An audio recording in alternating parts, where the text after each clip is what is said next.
It's your weekly video. Let's talk about sex offender registration, which is a difficult topic. And I know that it's a difficult topic really personally because I myself am a survivor of sexual assault. But I try to be really clear-eyed and logical when I talk about things that relate to the law. And here's what I can tell you logically. So registration, for those of you who don't know, is a legal scheme that forces people who've been convicted of sexually based offenses to have their name and home address and other details publicly listed, and also places severe restrictions on them, restrictions about where they can live, where they can work, where they can even go. Now, the first thing you need to know is that logically, these restrictions don't make a ton of sense. Here's why.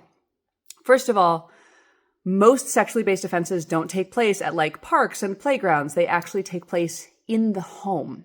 And most are not carried out by strangers. They're carried out by family, loved ones, like people we thought were friends. So a lot of the restrictions that these registration schemes provide don't actually protect people from the vast majority of sexually based offenses. Another thing we know is that forms of restriction that isolate and socially dislocate people, that stigmatize them, that brand them as different, make recidivism more likely. And that healthy therapeutic responses actually make recidivism much less likely. Now, when I talk about recidivism, here's another thing you should know. 95% of sexually based offenses are first-time offenses.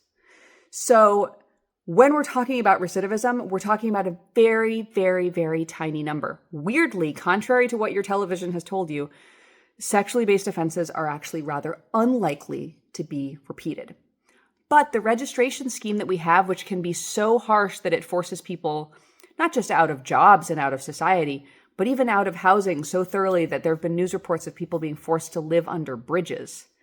Does that make you feel safer when a legal scheme forces somebody who's been convicted of crime to live under a bridge?